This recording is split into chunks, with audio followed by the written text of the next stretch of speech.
Haribol, Hare Krishna. Om Ajnana Timirandhasya Jnananjana Shalakaya Chakshurunmilitam Yena Tasmaye Shri Gurave Namaha.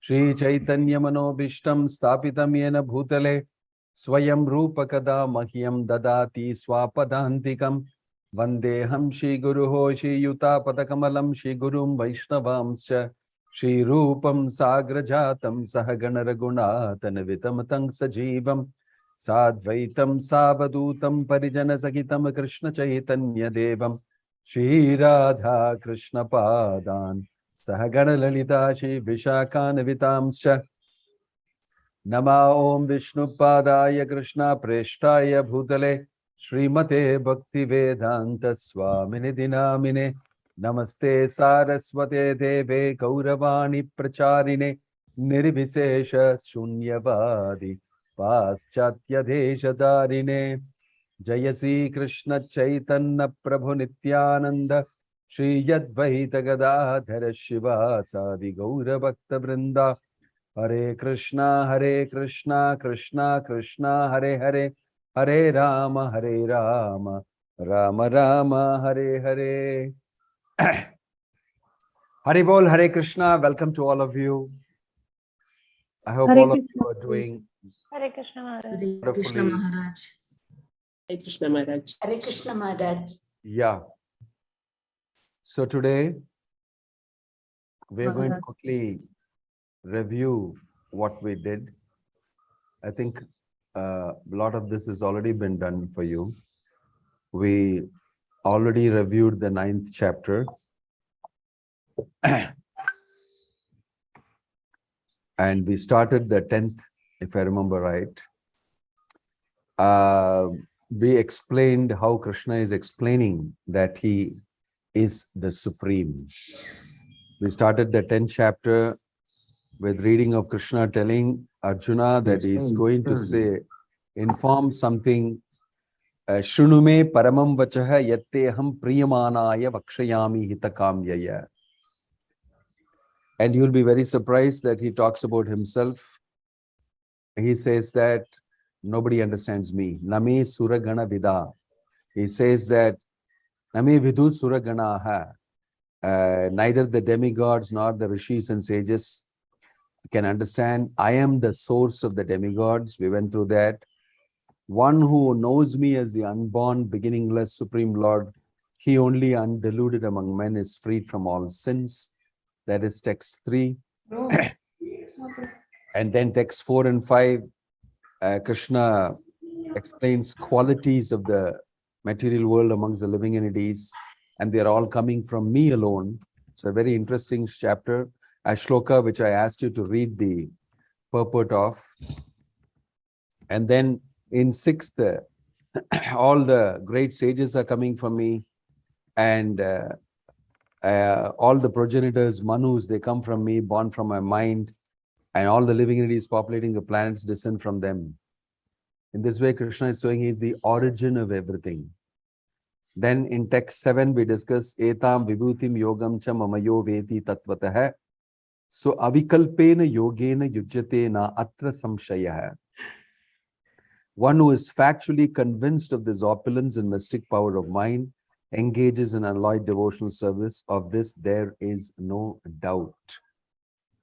So, I am just going back to some fundamentals. Many of you are going to be thinking in your mind, who is Krishna, who is Narayana, who is Vishnu?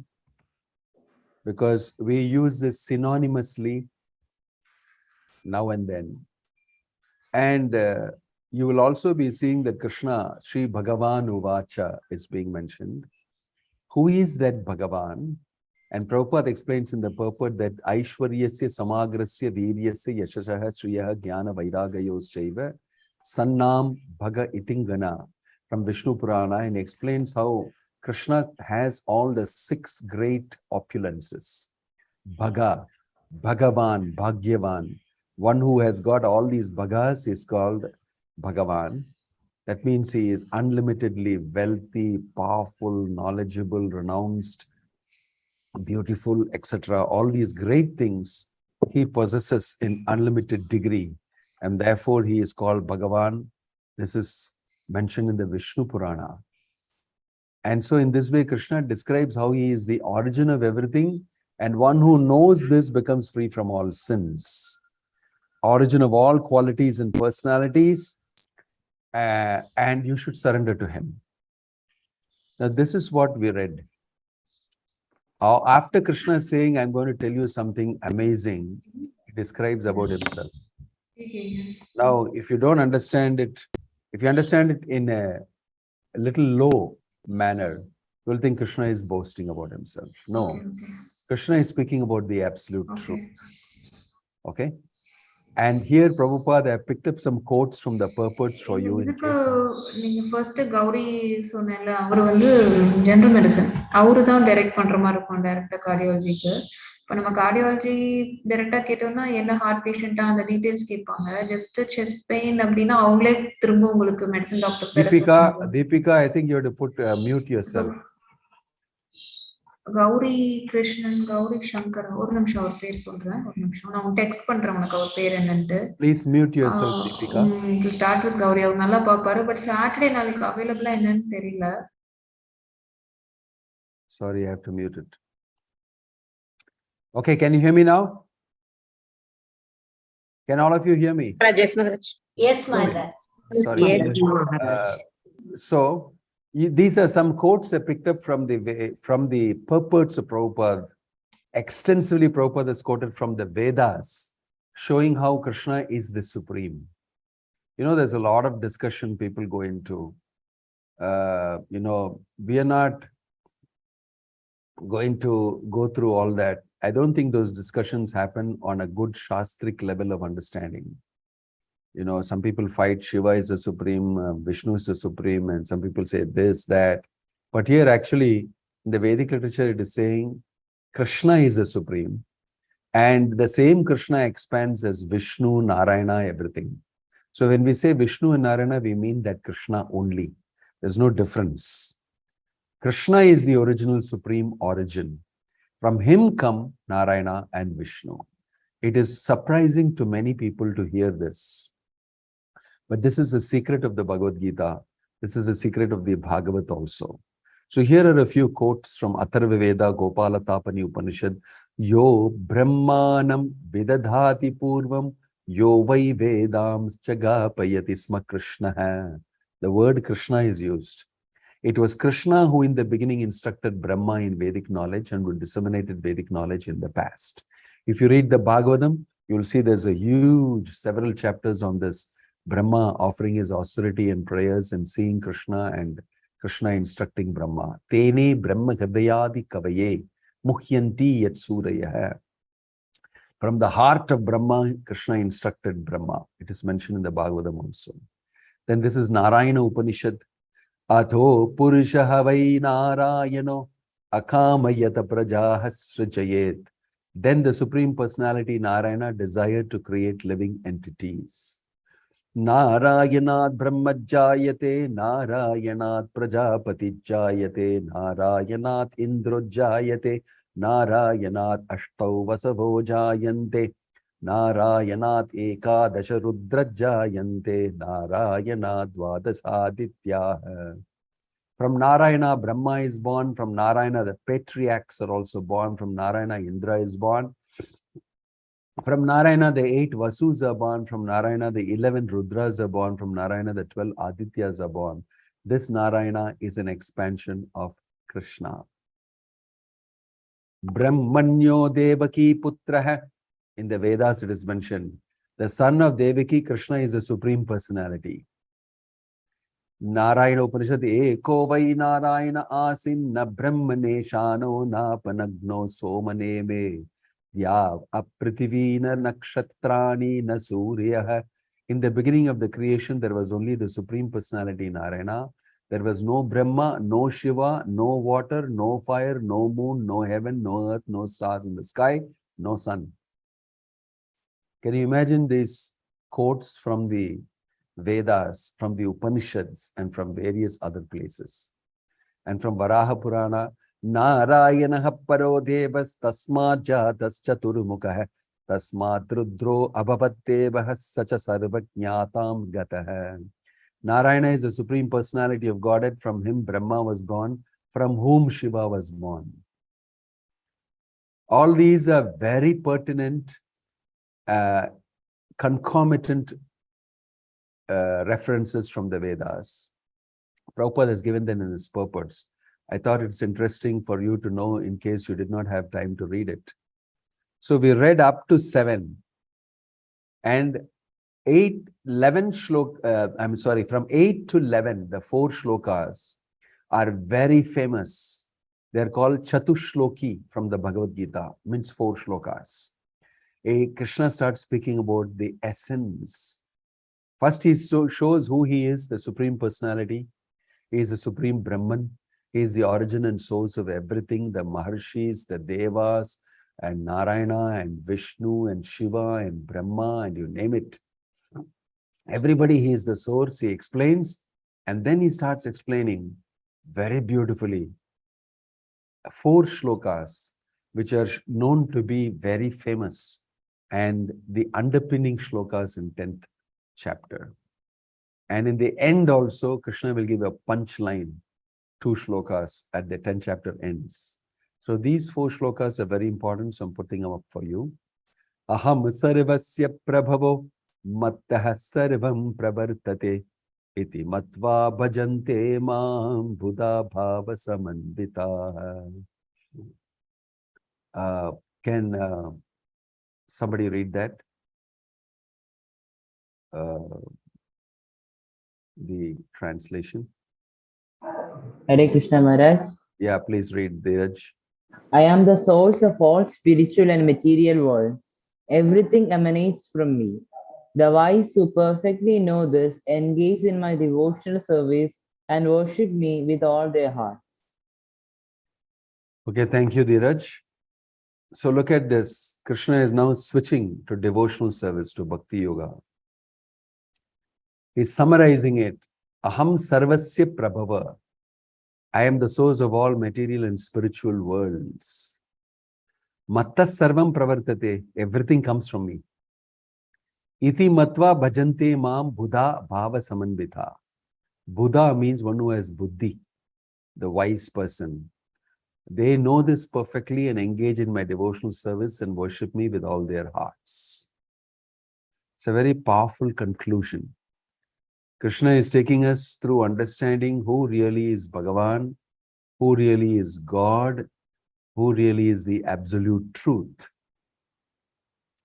You see, then the next shloka is also very interesting. Matchitta madgata prana bodhayantaha parasparam katayantascha mam nityam tushyanti cha ramanti cha. He spoke first about his devotional service and about persons who take devotional service. Then now he's giving more information about such persons who do that. What's it? Anutama Gopal, will you read that? Thoughts of my pure devotees dwell in me. Their lives are fully devoted to my service, and they derive great satisfaction and bliss from always enlightening one another and conversing about. Thank you. Very, very powerful shloka. The thoughts of my pure devotees dwell in me. Their lives are fully devoted to my service, and they derive great satisfaction and bliss from always enlightening one another, conversing about me. Katayantascha mam nityam. Kata, my stories. Nityam, they're always thinking about it and discussing it.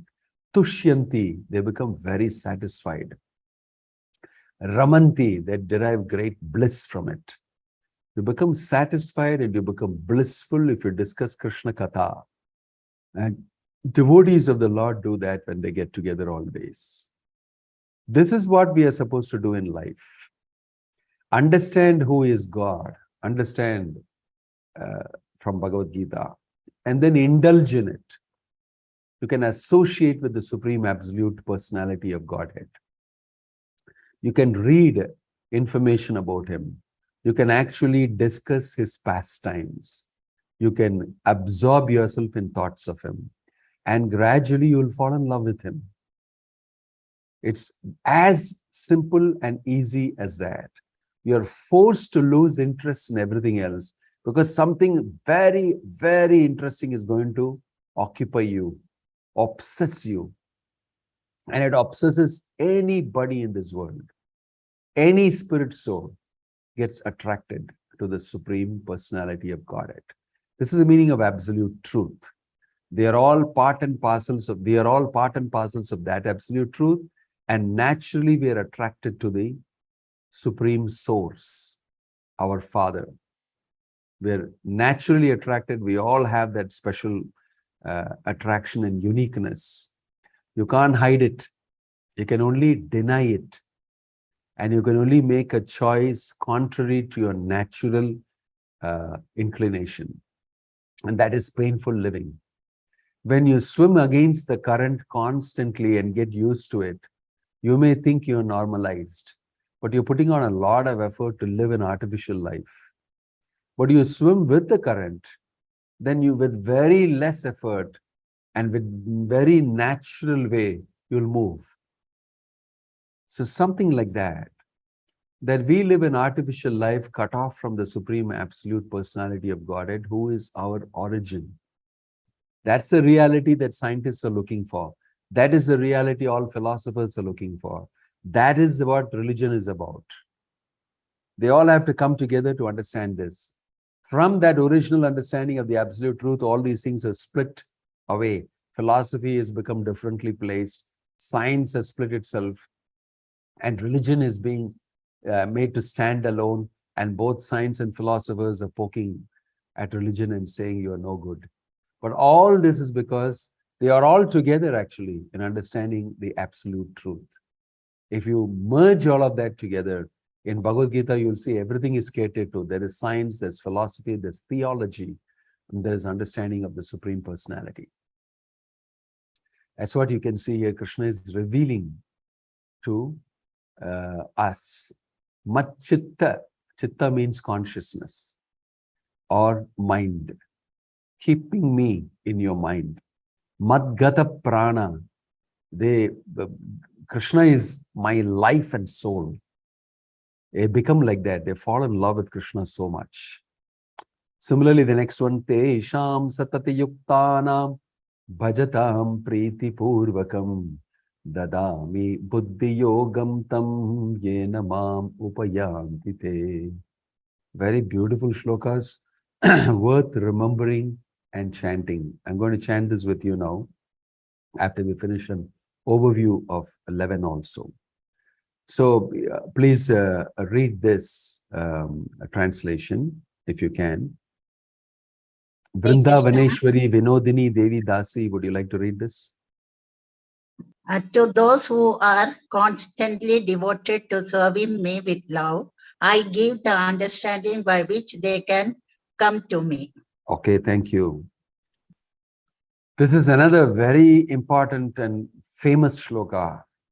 Tesham satata yuktanam, always engaged constantly in thinking of me.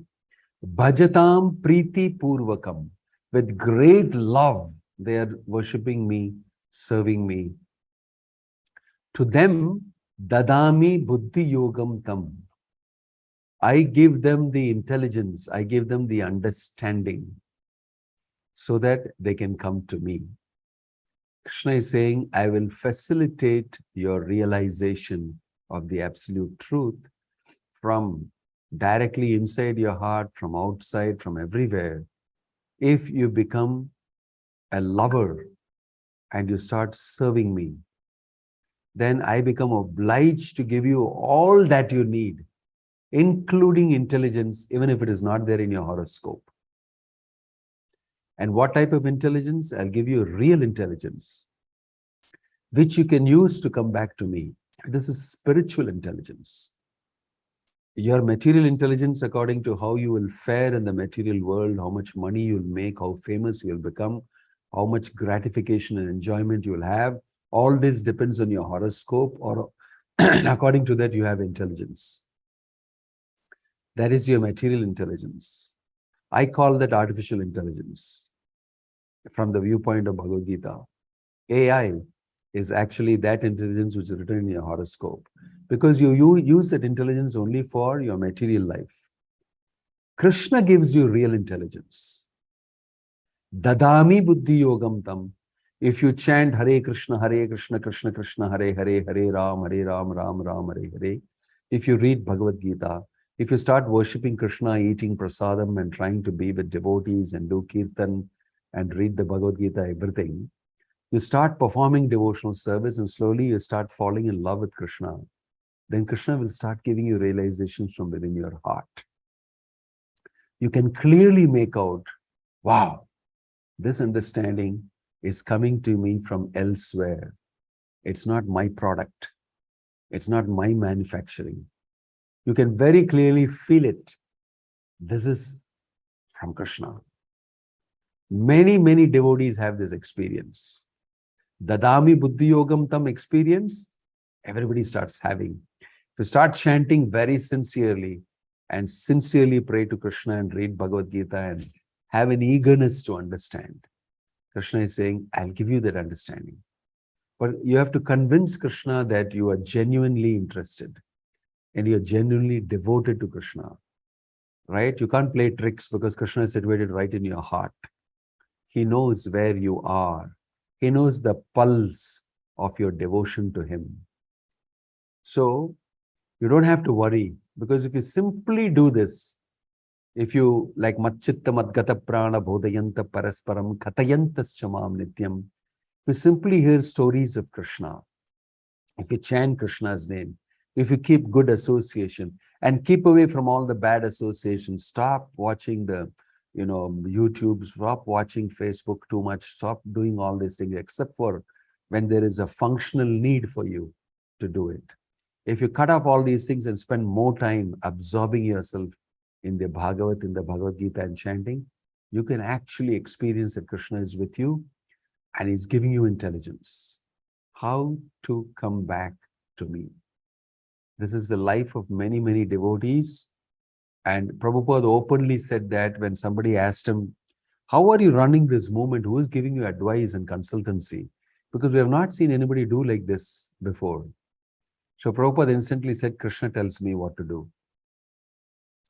And that guest is asking, you mean to say Krishna really tells you what to do day to day and manage this movement? And Prabhupada is distributing prasadam to everybody. And he says, yes. Looked at him and says, yes. And then he can't believe it. Means you're having a conversation with God every day or what? And then immediately another disciple of him, in order that that man doesn't lose faith, he says, no. When Prabhupada says it, he actually means that, something he starts explaining. So Prabhupada looks at him sternly, the devotee, and said, no, Krishna speaks to me and gives me direction how to conduct things in this moment. That was the end of it. Nobody spoke any further. He actually said this. He directs me. I listen to him. And many things, all things I'm doing is according to his direction. So this is real life episode. How he went in a ship to America. He was 70 years old. He had 2 heart attacks in the ship.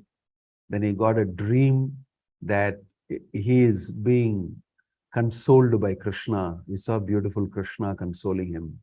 Don't worry, it's going to be fine. And the next day when he got up, he was extremely tired. And then he was very pleased in spite of the fact that he had had 2 heart attacks, because Krishna had personally come to him in his dream and told him, don't worry, this will pass. It'll be all right. And he says that to the captain, said, don't worry, there'll be no storm anymore, nothing, it'll be fine. And it was all bright weather and everything. And they went to America. A choppy sea and storm and signs of this made Prabhupada also get heart attack. So many such instances you will see in people's lives. Even today, in many devotees all over the world, they're very inspired because from inside they're getting inspiration. You will actually notice this. You will actually experience this if you start doing this.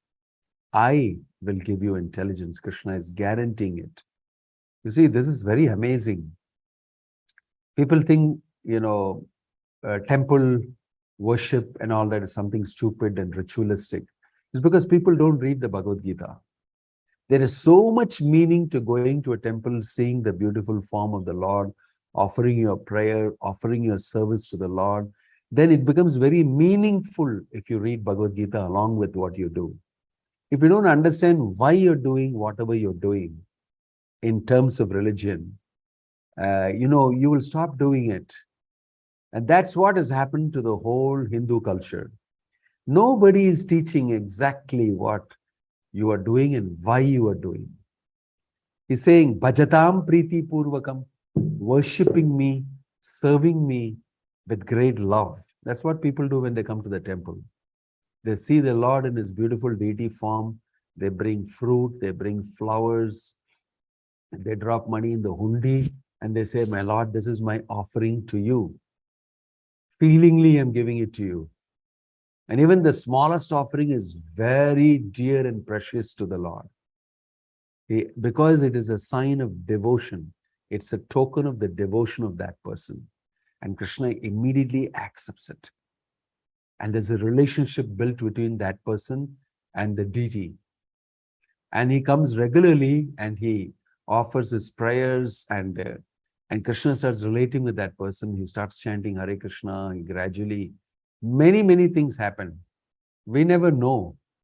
Different people come to the temple, they offer their services, they offer their prayers, and they go and read Bhagavad Gita, we tell them, and things happen to them. That's why their faith builds up. In spite of the fact that they may be having still challenges in life, their faith in Krishna increases. This is to be noted.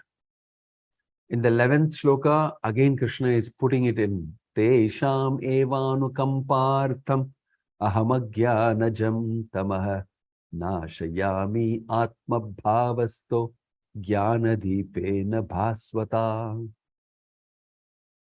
Another wonderful shloka. This is Dr. Pramila Ravi. Will you read this?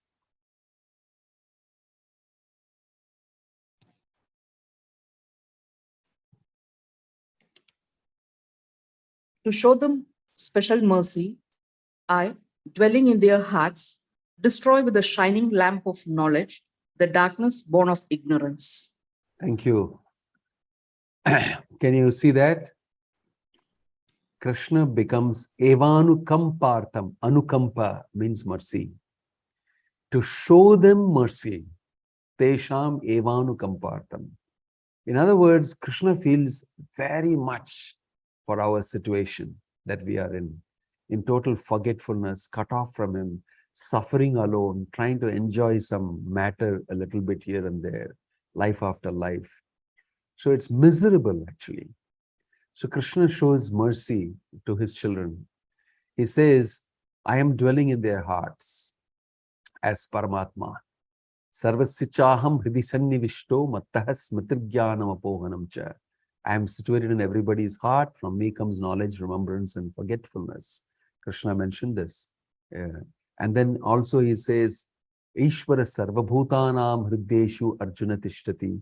The Supreme Lord is situated in everybody's heart. Hriddeshu tishtati, in the hridaya. So here he is reflecting that again.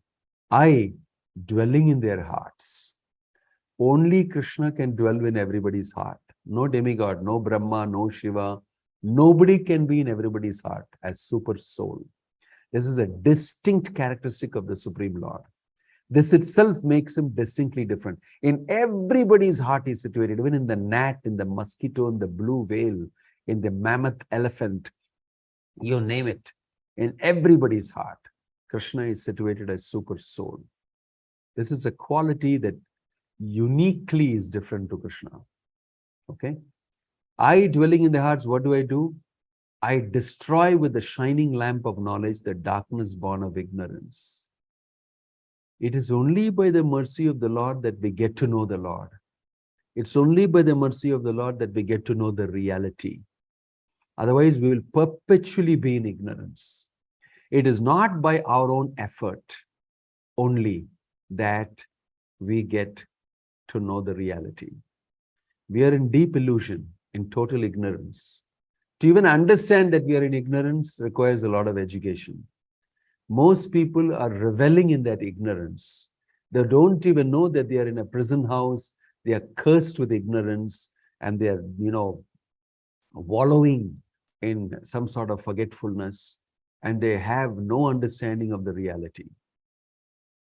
That to understand that this is not real itself takes a very long time, unless you have given knowledge about it. That's why we become very, very grateful to the Guru who comes and gives you this knowledge without any charge, without any request, on his own. Tasmai Shri Gurave Namaha. That person who opens up, Om Agyana Timirandasya Jnananjana Shalakaya Chakshurun Militam Yena Tasmai Shri Gurave Namaha. Agyana Timirandha. Timira Andha. Ignorance is Agyana. Timira Andha means very deep ignorance. Andham means darkness. Om Agyana Timirandhasya Jnananjana Shalakaya, who applies the anjana of jnana on your eyes and opens your eyes to see the reality and the truth. Chakshur unmilitam. He opens your eyes. Chakshu means eyes. Unmilitam. Yena tasmai Shri Gurave Namaha. To such a Guru I offer my obeisances. This is genuine Guru. Prabhupada, he opened the eyes of so many people and is continuing to open the eyes of everybody who reads this Bhagavad Gita of his. So clearly translated. And the translation here reveals that Krishna is not a tyrant, a dictator on top who wants power and control over everybody, who curses everybody with his thumbs down. He is very merciful. He is your father. A completely different picture comes from Bhagavad Gita. It is waiting for you. He wants to help you. He means it, and he loves you. He wants to show his mercy to you.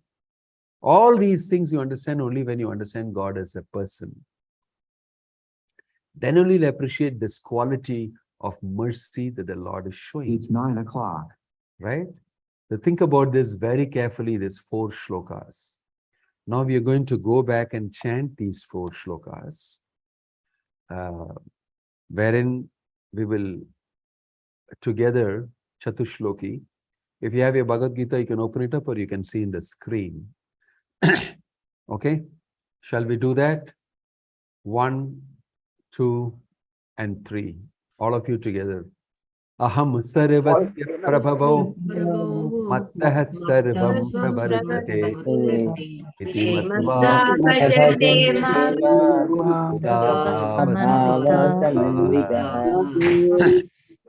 Okay, take this again. 1 minute. Otherwise, we'll have a commotion. I will chant once and you chant behind me every line. That will be a better thing to do. Okay? 1, 2, 3. Aham sarvasya prabhavo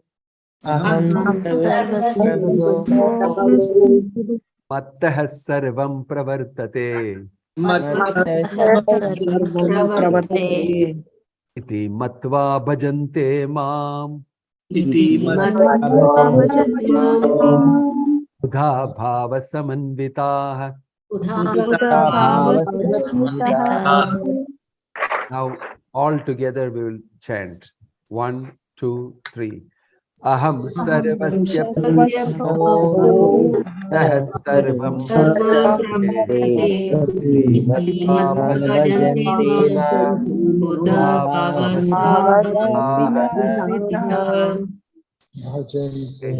Great.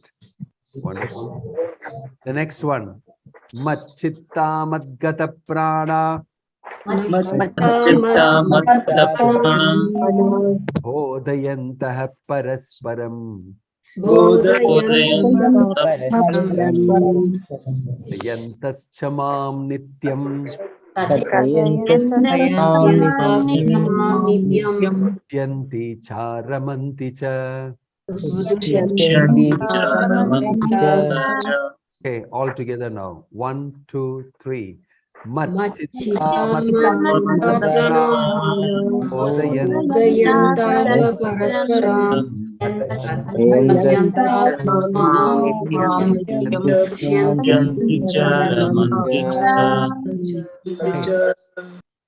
10.10 now.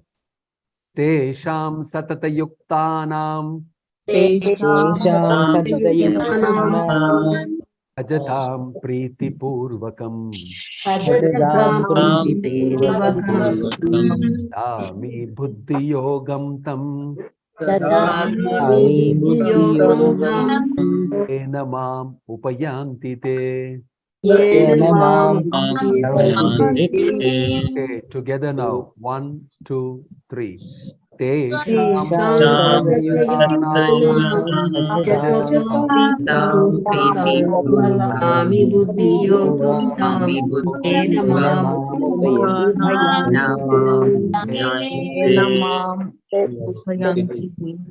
Okay. 10.11. Teshamevanukampartham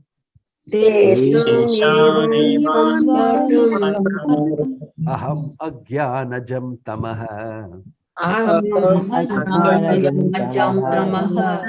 ashayami atmabhavasto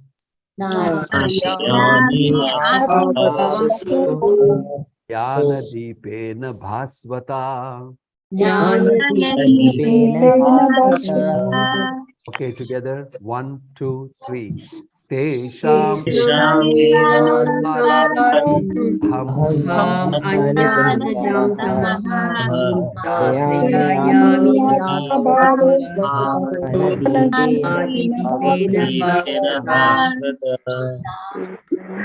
Right, great.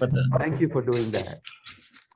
And amazingly, after Krishna speaks these wonderful shlokas, you will see that Arjuna responds very wonderfully to Krishna.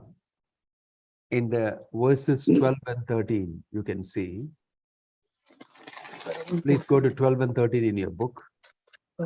Arjuna Vacha Param Brahma Param Dhama Pavitram Paramam Bhavan Purusham Shashvatam Divyam Adidevam Ajam Vibhum Ahustvam Rishayah Sarve Devarshir Naradastata Asito Devalo Vyasaha Swayam Chaiva Pravishime. Immediately after these 4 shlokas are chanted, Arjuna puts in a valuable comment acknowledging Krishna. You remember from the beginning, Krishna said, I'm going to give you rahasyam, hitakam yaya, which is most useful to you. And he describes that he is the origin, he is the source, he is powerful and everything comes from him, etc. Then he speaks these 4 shlokas, which are directly to do with Bhakti Yoga, with Bhakti and devotional service, and his devotee and devotional service he speaks about. As soon as he says that, Arjuna follows up by saying these 2 shlokas in 12 and 13. What is that? Arjuna said, you are the Supreme Personality of Godhead, the ultimate abode, the purest, the absolute truth. You are the eternal, transcendental, original person, the unborn, the greatest. All the great sages such as Narada, Asita, Devala and Vyasa confirm this truth about you. And now you yourself are declaring it to me. You see, confirmation from Arjuna is given. Arjuna is sort of summarizing everything that Krishna said now. And he's saying, yes, I've heard about this from Asita, Devala and Vyasa. And you're also telling me the same thing. I completely agree with you. Param Brahma, Param Dhama, Pavitram, Paramam Bhavan, Purusham, Shashvatam, Divyam, Adidevam Ajam Vibhum. This comment of Arjuna is very, very important to know.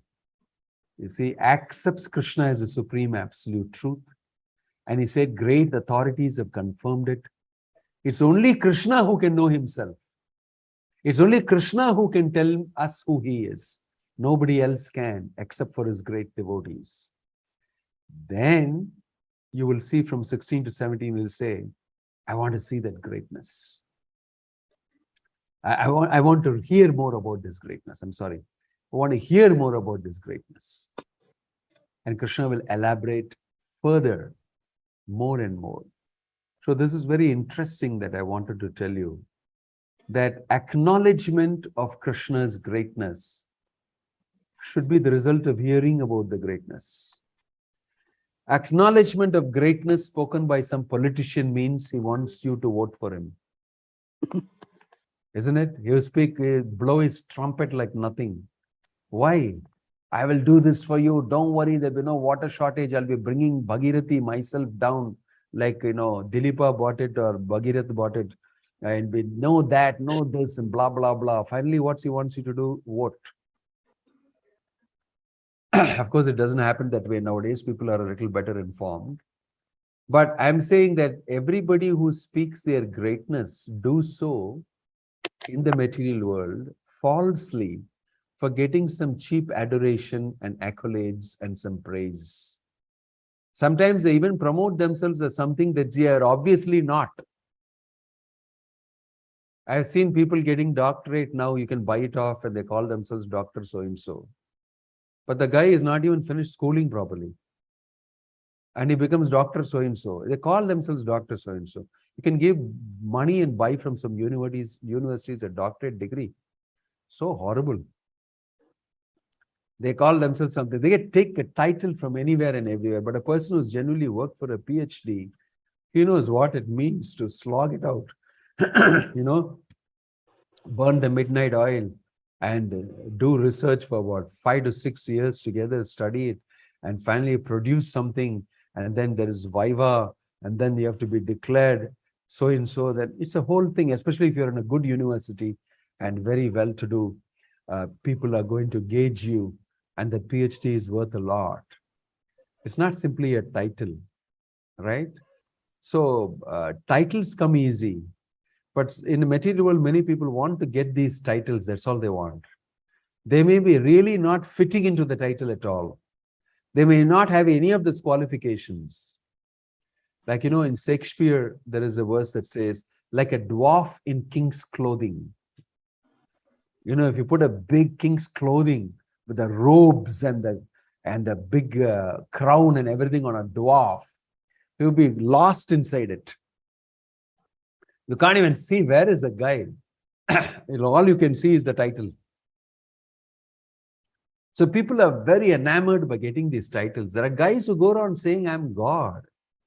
Just imagine the lusty desire of the soul to be known as somebody great, although he is not great. It's very amazing, the psychology of people in this world. That's why humility is very difficult for such people who want to seek greatness cheaply. You become great when you get to know the great. There's a simple formula. Prabhupada said, don't try to become God, become godly. Because that's what you can do. That's how you become great. You become great by recognizing God and recognizing you are a part and parcel of God. And you are a minuscule, small, infinitesimal soul. And the Lord is infinitely great. So in this chapter, Krishna is revealing his greatness. Not because he wants to dance around and prance around like the politicians and show off that he's great. But what to do, he's really great. And he's very casually mentioning it. It's because Arjuna must know. And we all must know the greatness of God. Because Prabhupada told us, one thing is to know, to keep saying God is great, God is great. Every time something good happens to you, you hit a lottery ticket, say, oh, God is great. Actually, you don't know how God is great. If you read the 10th chapter, you'll know why God is great and how he is great. Just because you hit a lottery ticket, God is great, God is great. Something good happens to you, you say, God is great. Inshallah, Khudafis, you will say all sorts of things.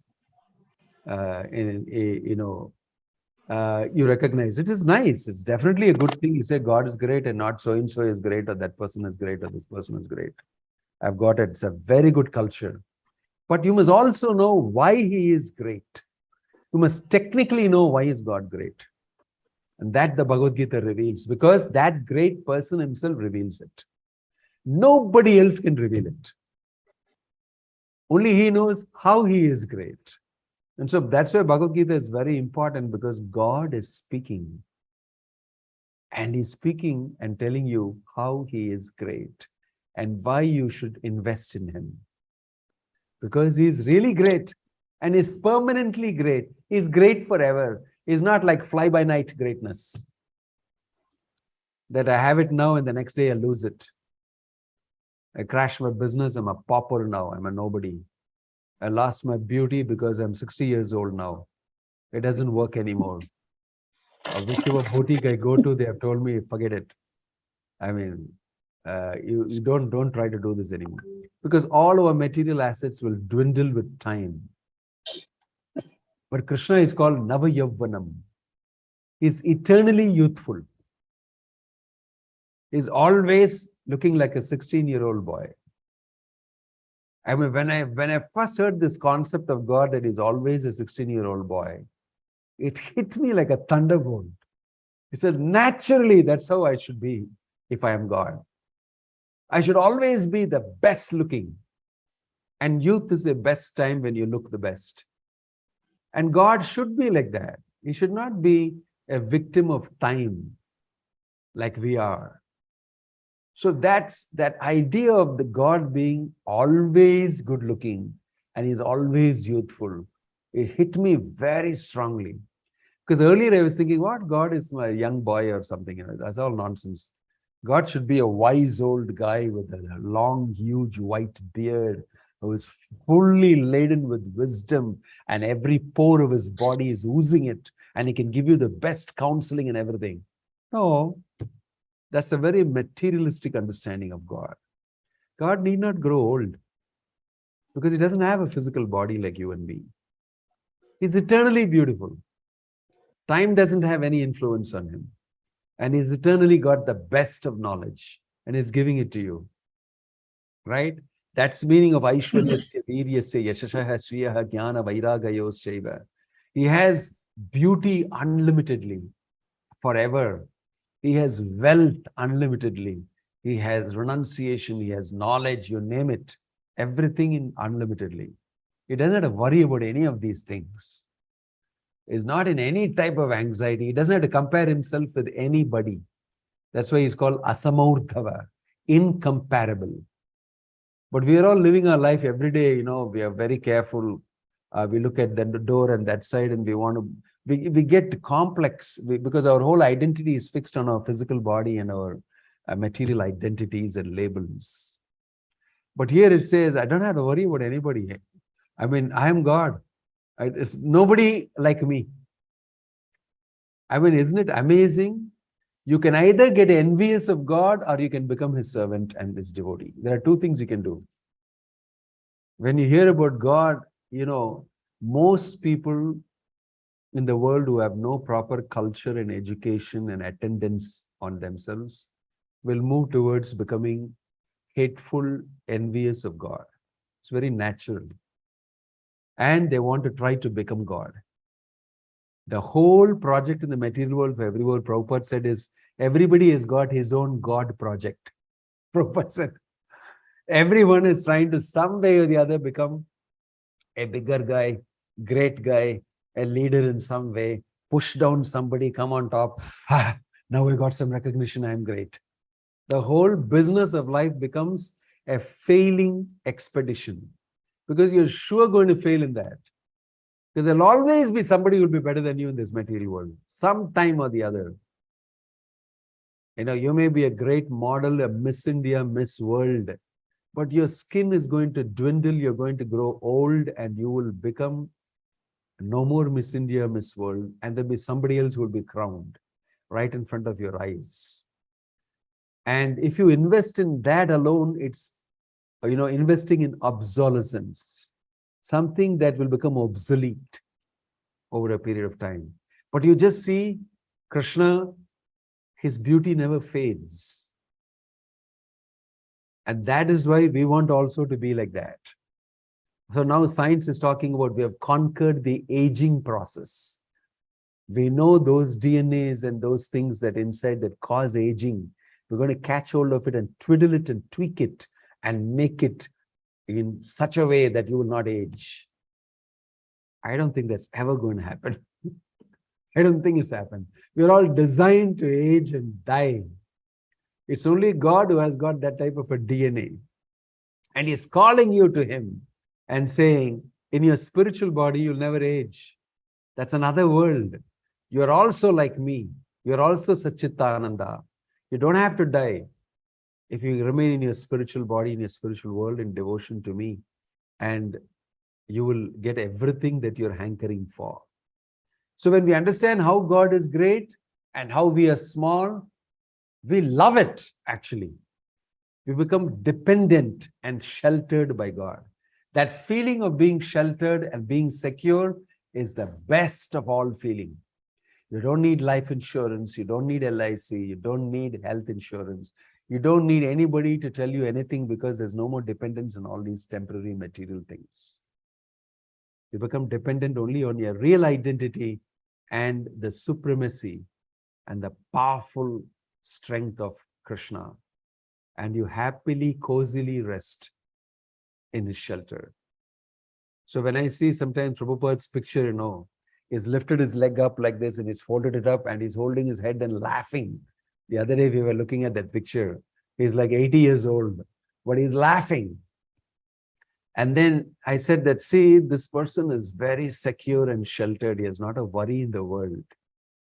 One senior disciple of Prabhupada was telling me that. And he said, you see, although he's aging, he's happy always. He's sleeping 2 hours a day and working day and night for his whole mission all over the world. But he's always a person who will entertain you and happily talk to you. I said, yeah, it's true.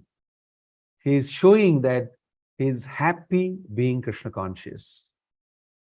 And he's willing to do it. He's willing to give his life for it because he loves Krishna. And Krishna is giving him all the facility and using him as an instrument. And he's reveling in that. He's reveling in that. What shlokas we read today? Matchitta, Matkata Prana, Bodhayanta Parasparam. All those things apply to Bhaktivedanta Swami Prabhupada so easily, practically. So, Prabhupada is known to have told his devotees, Krishna consciousness is a very happy process. He was in Kumbh Mela once, and he brought all his disciples from America, Europe, and everybody. See, you should see what is India. You should see what is the whole spiritual industry and business and everything you should see. So the devotees put camps, had a huge tent, and Prabhupada was there, and every day they were taking huge Harinama Sankirtana. 30, 40 devotees together would go with Mardanga and Kartals and chant through all the camps. And everybody was very happy watching these people chanting Hare Krishna. And then they would see all sorts of sadhus doing all sorts of acrobatics. One had his head buried in the ground and his legs alone moving like this. Another one had himself buried in the ground right up to here, and his head was full of bees. This bees? And he was saying, Om Namah Shivaya, Om, Om, like that.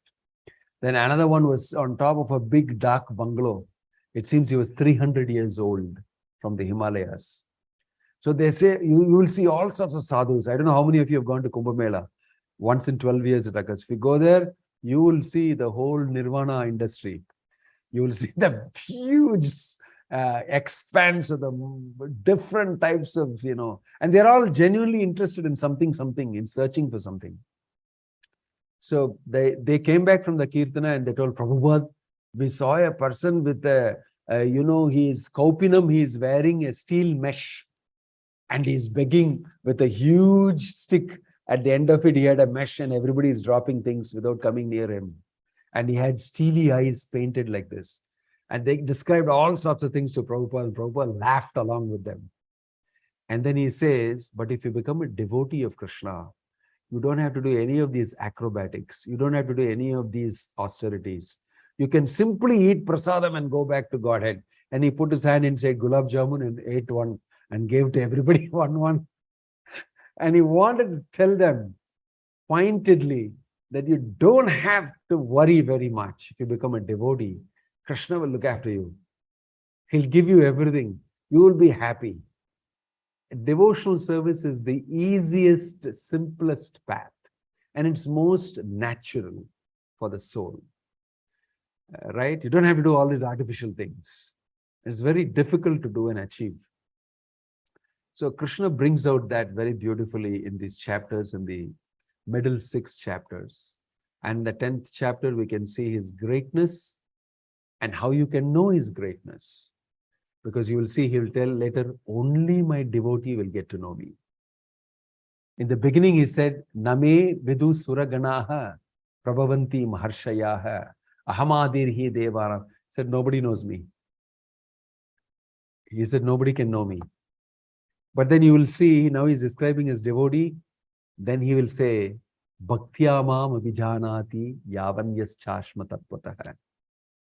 Then he will say in another place also, Bhaktya tu ananyaya sakya hamevam vidorjuna. Only my devotee will know me in full. Only my devotee can get to know me. Because why? I will reveal myself to him. I will give him the intelligence to know him.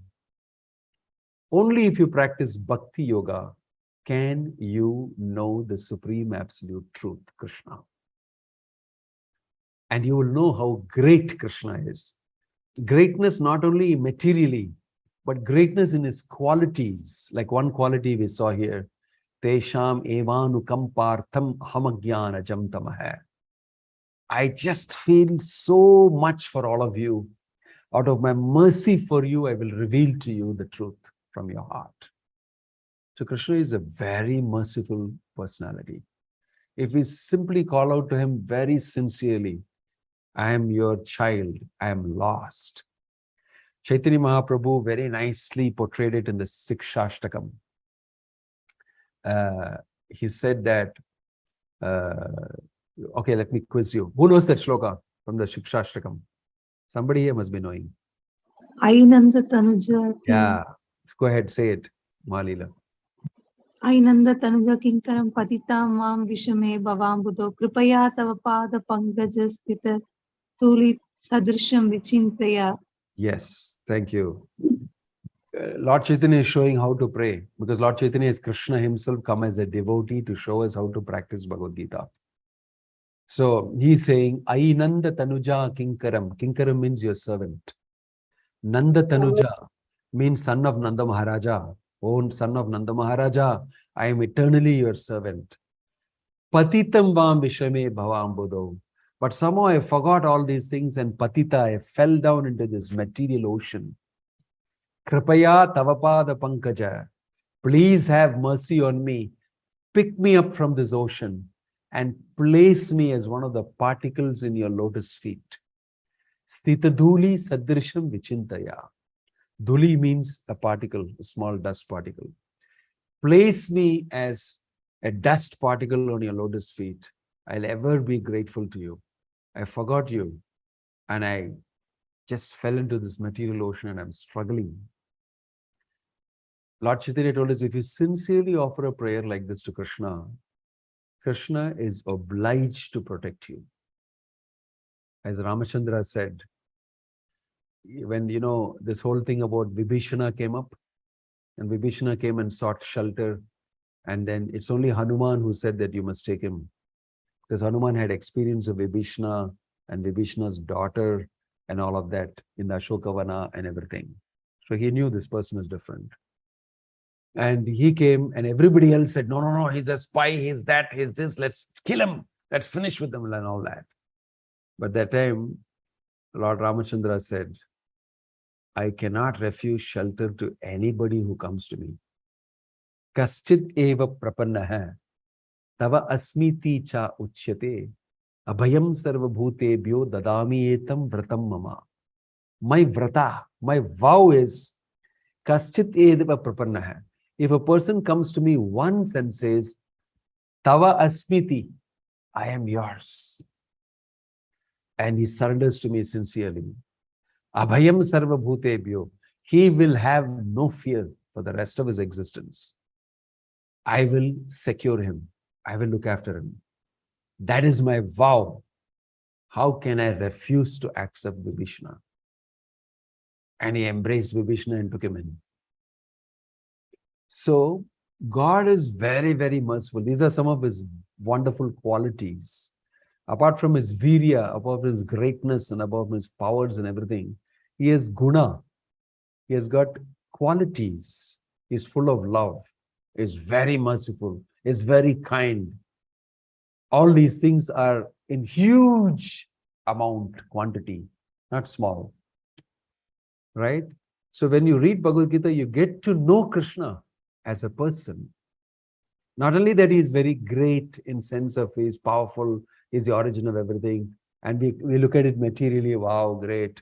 Because in our minds, even, Elon Musk is great, Narendra Modi is great, and, who else? Bill Gates is great, and somebody else is great. There are many great guys who disappear very soon. But Krishna's greatness is permanent greatness. And not only that, from viewpoint of materialism, he's a nice person. As a personality, is a wonderful person. That is why devotees tend to love him, because of his qualities. Why do the Vrindavanavasis like Radharani and the Gopis and the Gopas hang around him all the time? Why? Because he exchanges with them personally. Wonderful relationship. And they revel in that relationship. He goes to steal butter in people's places. Why? Because all those cowherd women want to see him in their house stealing butter so that they can interact with him. It's not that he's actually doing something morally, ethically wrong at all. He's actually relating with them according to their desire. So in this way, Krishna gives them Brajajana Ranjana, he gives them pleasure by his association. So the whole thing turns into something else when you get to know Krishna. Life becomes different. Why? You fall in love. And when you fall in love, you are dazed. In the material world, you see people who are in love. It lasts very short time, but when they're in love, they are like, daisy, hazy-eyed, and everything looks like my partner. There's nothing else in this world. But after a few years of marriage, you talk to them, how do you feel now? But don't talk to me anymore. Those were the days. I want to fall in love again. It doesn't happen like that, So actually you'll be in love when you start falling in love with Krishna. That is billion times greater than all the other types of investments you've made. And because Krishna's beautiful personal qualities will come forth and you'll revel in it and you'll exchange those things. That's why Krishna is telling all these things about his devotees. Majjatta matkata prana bodhayanta parasparam katayantascha mam nityam tushyanti cha ramanti cha. They won't care for anything material. They won't even eat and drink. They'll just be lost in thinking and talking about me. They won't care for anything else. They become totally absorbed in me. Because that will what will happen to you if you get in touch with the Supreme Absolute Truth. So there is great promise of a wonderful life in devotion. To revel in, to enjoy. And don't take this as fictitious. It's the words of Bhagavan that you're hearing here. He is speaking it. I am just repeating it with some effect for this day and age. Okay? Om Tat Sat. Jai Shri Prabhupada ki. Any question or comments? Hari Bol, Hare Krishna, good night. Hare See you Krishna. next Hare week. Krishna. Hare Krishna Maharaj. Please spend time reading the wonderful purports to these 4 shlokas, at least. If you read the whole chapter, that's the best. And the shlokas and the chapters are very important, and you please read them. Okay? Hari Bol. Hare Krishna.